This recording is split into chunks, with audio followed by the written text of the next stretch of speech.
Why can't I root for a normal basketball team? We got the Sixers using fucking robots to make this.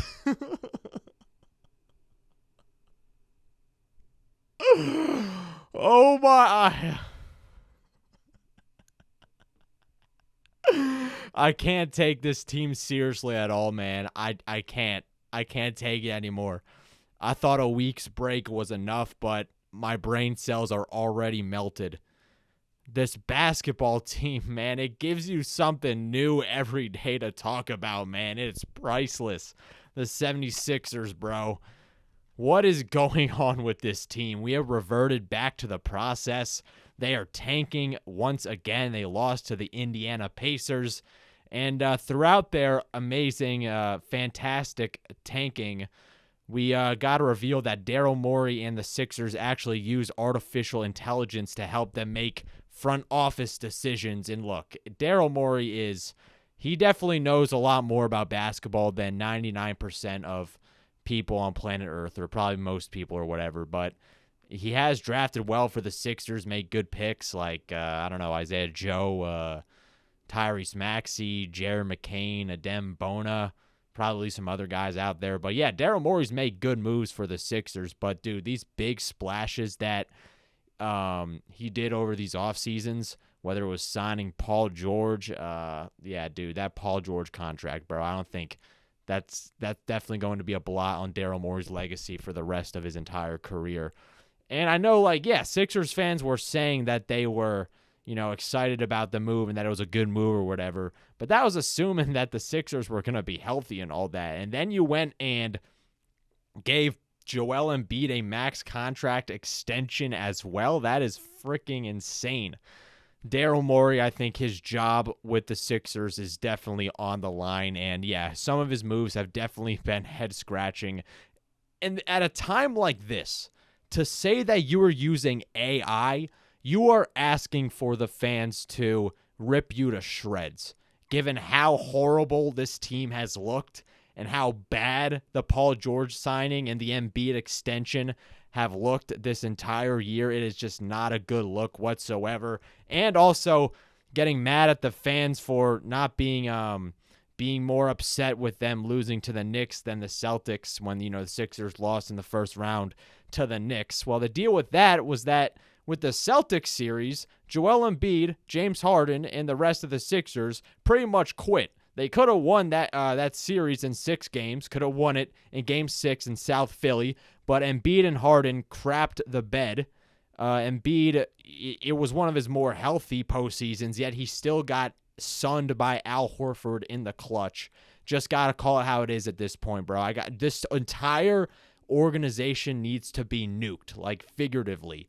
Like, rip everything down, trade everybody, fire everybody. Nick Nurse, Daryl Morey, enough is enough. I don't think Josh Harris really knows much about basketball, but I think he does, know business and makes good business decisions. And I think that at this point, the fans are pretty much fed up, and he should know that by now. So I do think there are going to be some major changes with the Sixers. But dude, this is freaking insane. This is just insane, bro. We have the Sixers using AI.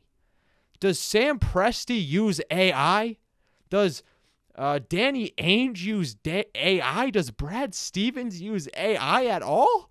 And look at all those other teams. They're pretty successful. Well, I mean, the Jazz, they're in the Cooper Flag sweepstakes, but, Danny Ainge knows how to run an organization and knows how to stack up on draft picks and rebuild teams.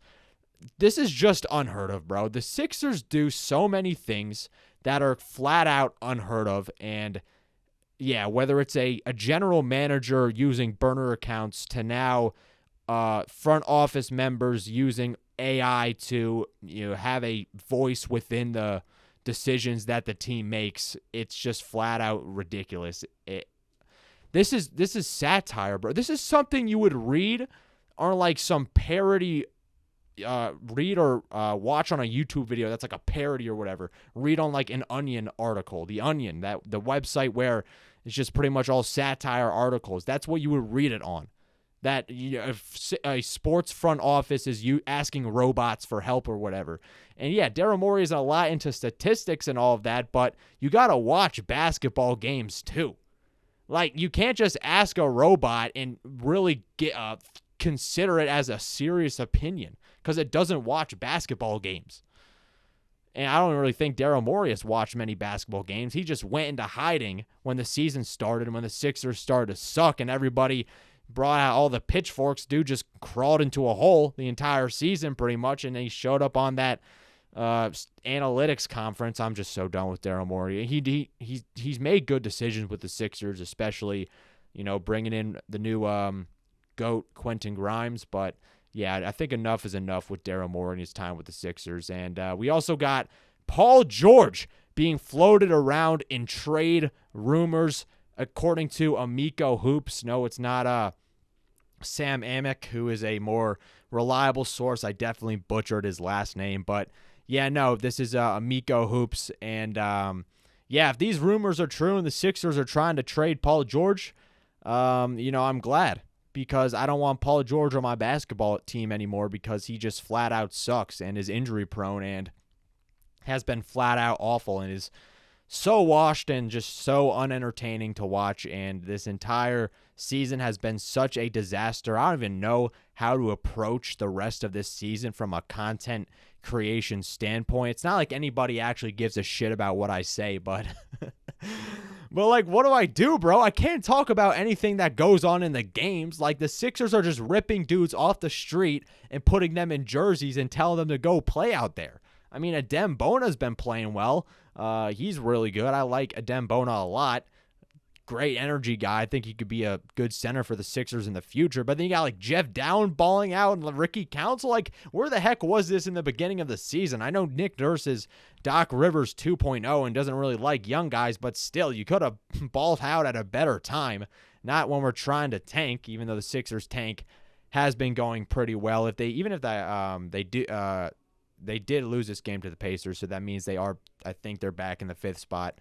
But yeah, so Paul George being floated around in trade rumors. I'm happy to hear that, and I hope, if Daryl Morey can get this done, if Daryl Morey can clean up the mess that he committed this offseason and he trades Paul George, maybe Josh Harris will give him another chance. If Daryl Morey can exit this Paul George fiasco in a relatively peaceful way, no stupid holdouts, which happened with Ben Simmons and James Harden. And speaking of James Harden is balling the heck out. And that move to not give him a max contract is looking worse by the day. And some would say that, hey, he wouldn't have been as motivated if he got that big contract with the Sixers. And, he has been working a lot harder with the Clippers and keeping his body in shape. But still, dude, I'm taking a declining James Harden on a max contract any day of the week over Podcast P. Because James Harden was good with the Sixers. All right, I'm not some James Harden super fan or anything, but we all got to admit he was really good with the Sixers. In the 2023 season, he was putting up like 21 points and like 5 boards, 10 assists, assist champion. Yeah, James Harden was an excellent floor general for the Sixers, and yeah, he did kind of, sputter out in the playoffs, but in the Celtics series, if he didn't have those 2 crazy over 40-plus point games, the Sixers would have gotten swept, and they would not have had a competitive series at all with Boston, who were stacked that year, and the Sixers almost won, but they crapped the bed. So yeah, the Sixers, not signing James Harden, that was it's not really a good move, or that would have been a good move in hindsight, because you would have already been into the, a good amount into the deal already, because it would have been signed in 2023, and we're currently in the 2025 NBA season, but now we're locked up with Paul George, and yeah, hindsight is 2020 at the end of the day, but that's just my opinion. I'm taking a declining James Harden any day over Paul George, and I would have still signed Harden to that max contract. I mean, I was thinking about that earlier. Like, I was so pissed off that the Sixers lost that series, but as, the weeks went on, and I was thinking, the Sixers for the longest time, they have lacked any continuity whatsoever. They have always had so much roster turnover, so many new guys coming in every single year, And I don't think that's a winning formula in the NBA. You see these teams like the Cleveland Cavaliers and the Celtics. Dude, the media and the NBA community alike, they were ripping the Boston Celtics, Jason Tatum and Jaylen Brown, to absolute shreds, man. Like, really criticizing them so much whenever they lost in the playoffs, thinking, oh, they gotta, split them up and whatever. And yeah, I mean, the organization just gave them time to mesh, and they did make some really good moves as well. I think there's a lot that goes into winning an NBA championship, and I think some team chemistry is something the Sixers could have used, and that's what you would have gotten. I'm tweaking now. That's what you would have gotten if you signed James Harden, but yeah, whatever, bro. The Sixers need to blow it all up. And if you're still not convinced that the Sixers should blow this thing up, let me throw this at you. They have the highest injured salary in the entire league. In other words, 96% of their payroll is sidelined right now. $164 million on the bench eating Cheetos. Now, I got to give credit to Tyrese Maxey, man. He's been, giving it his all this season, carrying the Sixers. He deserves to rest for the rest of the season. But Joel Embiid and Paul George, they are absolutely cooked. Embiid is probably going to get him a medical retirement. I think they have to wait a year for that. But yeah, Joel Embiid's NBA career is most likely over. And Paul George and Embiid are both untradeable. I don't even know how the Sixers are going to be able to move on from those contracts. They should, because we should be rebuilding. I think anybody who's been watching this team long enough should know by now that it is over.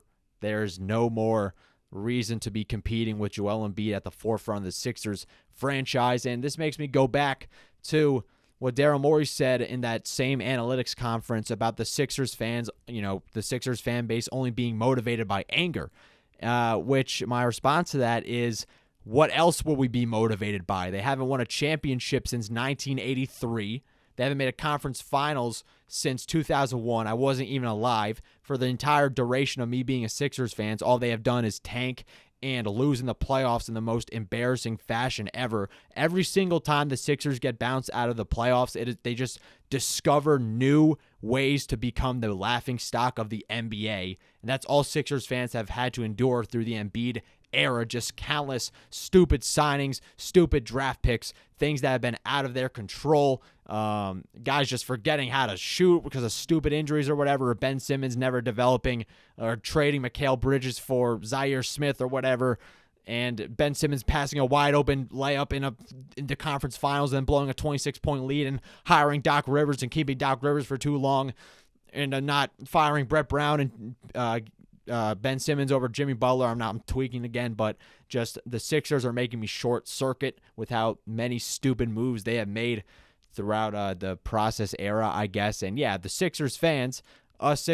have 100% all the reason in the world to be upset with how the team is playing. It's not like we're motivated by anger or anything, or the Philly fans in general. We saw the Eagles win a championship, and look how Philly responded. 1 million people at that darn parade, bro. And like, about the Sixers, I just thought about this. The Sixers, they tried so hard in that Knicks series, and that's what we want. We just want them to try hard.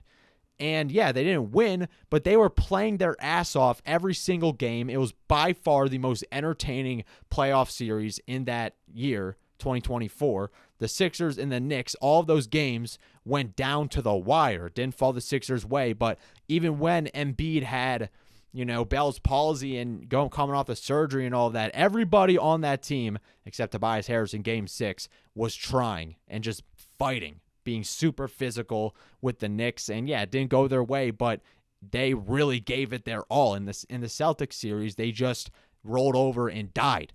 That's the difference. In Philly, we appreciate guys who take it all out on the court, man, win or lose. And if we have the internal radar, man, we have the internal radar of whether you're trying or not, and those BS detectors, they go off if the team is not playing up to snuff effort-wise.